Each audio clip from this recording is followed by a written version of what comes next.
to the people. Some of the best moments from when the kids were little is when I would speak to them and they'd start smiling. I said bye-bye. Kai is just about 3 months old right here, and he's totally responding to the sound of my voice. Yes. And as time goes on, he gets even better at hearing. But I want to know how this development works and what I can do to help things along.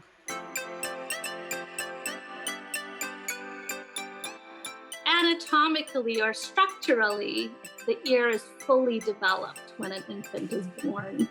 The inner ear starts to develop first, followed by middle ear, and then the outer ear.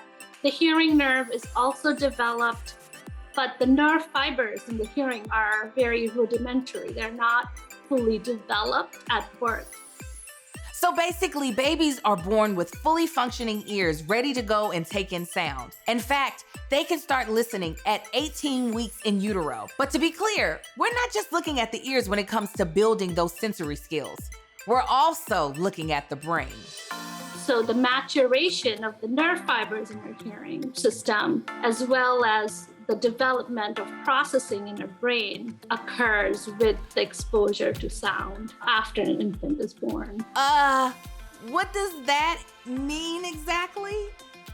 You could think of an infant's hearing system as a seed, which needs that auditory stimuli, the rich environment, all of the sounds in the environment for early sprouting. But it's through these repeated exposures to different kinds of sounds that the nerve fibers start to develop. But it's the exposure to sound that allows the maturation of that pathway, the neural development that ultimately leads to speech-language development. Singing just like a rock star. Hey, hey, hey. I feel like with my first child, I feel like I was talking to him through telepathy than actual words, which makes sense because that was my one child that had a speech delay. Whereas my younger kids, they are surrounded with speech, whether it be me talking to them, asking them how their day is, even before they could actually respond, or whether it's their older siblings talking to them. Now, no child will be the same. After 4 of them, I would know. But there is a timeline to follow along with. In the early months of life, the child should be able to respond or startle to loud sounds. So if a baby is asleep and there's a loud, sudden sound, that should wake up the child. When we think about 4 to 7 months or 4 to 6 months of age, babies at this stage will start to turn to sounds a little bit. They will also start to respond to pleasure or displeasure by creating sounds themselves. So babies will start to giggle a little. The next stage group, probably around in the 7 to 11 months or 1 year of age, this stage we start to see early signs of what we call receptive language development. They may also start to indicate by gestures like simple like high fives and bye-byes. So they'll start to understand language more. Now let's back up, all the way back to the hospital. When an infant is born, they go through the standard screening process, and hearing is one of the things doctors check. And even if they pass the first test, babies will continue to get tested at every checkup visit you have with the pediatrician. So these milestones really help us know if our baby is on track with their ability to hear and respond to sound. If you do notice that your little one isn't hitting milestones, it's worth mentioning it to their doctor. Was about 1.7 in 1,000 births in the US result in hearing loss. In that category of kids that are born with hearing loss, about 40% of the times it's some sort of environmental cause. And about 15 to 25% of those are due to CMV. I wasn't aware of the things that actually cause hearing loss, especially in young kids. Like me getting older, yes, my hearing is on its way out of the door. But as far as in little kids, like knowing that congenital CMV, that one of its most common symptoms is hearing loss, completely unaware of. But I think that's a lot with parenting, is that if your child isn't going through it, you aren't aware of all the possibilities and things that somebody else might be going through.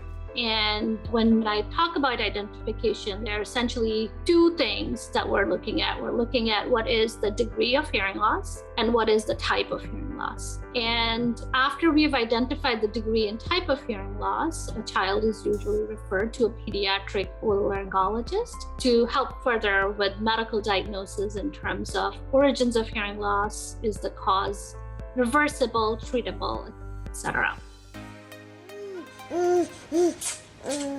And they both are soothed by music, right? So when the doctor talks about a degree of hearing loss, she's actually referring to what I learned is called the Decibel Scale.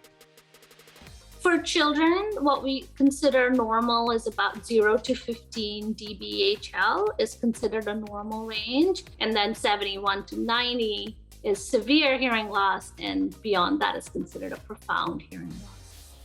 Now, if a baby doesn't fall within what they consider a normal hearing range, there are so many resources that are available to caregivers and children.